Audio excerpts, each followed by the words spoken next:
Assalamualaikum warahmatullahi wabarakatuh.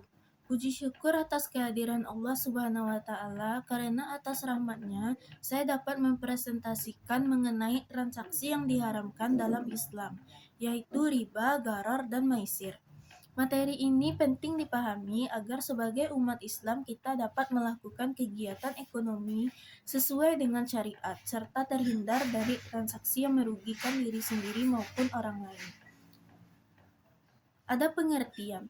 Riba adalah tambahan atau keuntungan yang disyaratkan dalam transaksi pinjam-meminjam atau jual-beli tanpa adanya imbalan yang dibenarkan oleh syariat Islam.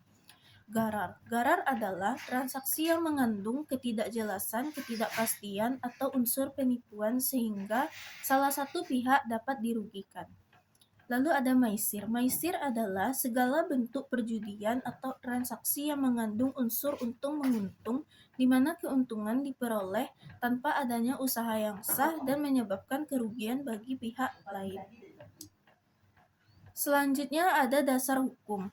Riba diharamkan berdasarkan surat Al-Baqarah ayat 275 yang menjelaskan bahwa Allah menghalalkan jual beli dan mengharamkan riba.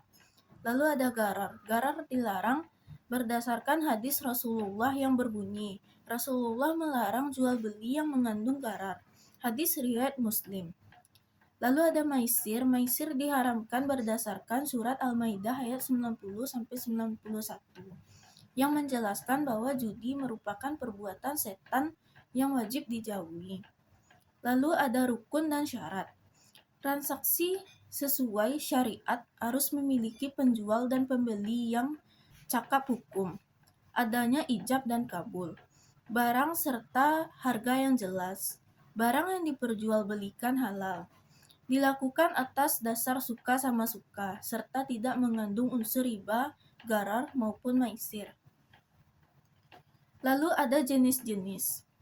Jenis riba terdiri atas riba fadl, yaitu pertukaran barang sejenis dengan jumlah berbeda.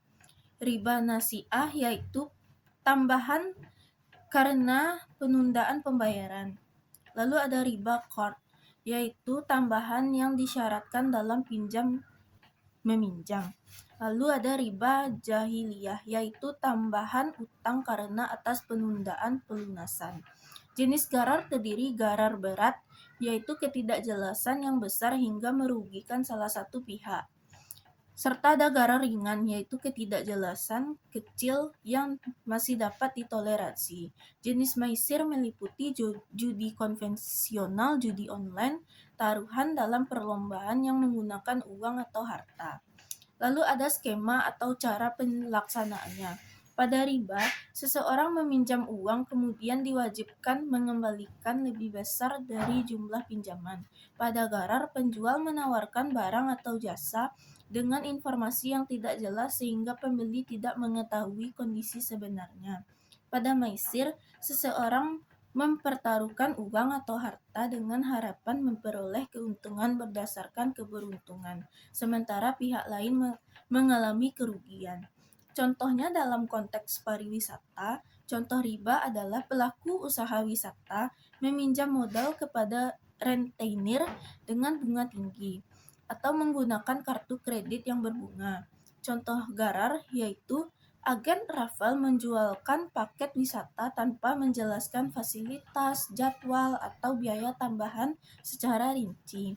Contoh pada maisir yaitu adanya praktik perjudian atau taruhan di kawasan wisata maupun permainan berhadiah yang mengharuskan peserta memasang uang taruhan. Persamaan dan perbedaan. Persamaan riba, gharar, dan maisir yaitu sama-sama diharamkan dalam Islam karena merugikan salah satu pihak, bertentangan dengan prinsip keadilan, serta dapat merusak ekonomi masyarakat. Perbedaannya, riba berfokus pada tambahan yang haram dalam transaksi. Gharar berfokus pada ketidakjelasan atau ketidakpastian dalam akad. Sedangkan maisir berfokus pada perjudian atau taruhan yang mengandalkan unsur untung-menguntung. Lalu ada kesimpulan. Kesimpulan dari riba, gharar, dan maisir merupakan bentuk transaksi yang diharamkan dalam Islam karena bertentangan dengan nilai keadilan, kejujuran, dan kemaslahatan. Sebagai seorang muslim, khususnya calon pelaku di bidang wisata, kita harus menerapkan transaksi yang halal, jujur, dan transparan, dan sesuai dengan syariat agar memperoleh keberkahan serta menciptakan hubungan ekonomi yang adil bagi semua pihak. Sekian presentasi dari saya. Apabila ada kesalahan, mohon dimaafkan. Wabillahi taufik wa hidayah. Wassalamualaikum warahmatullahi wabarakatuh.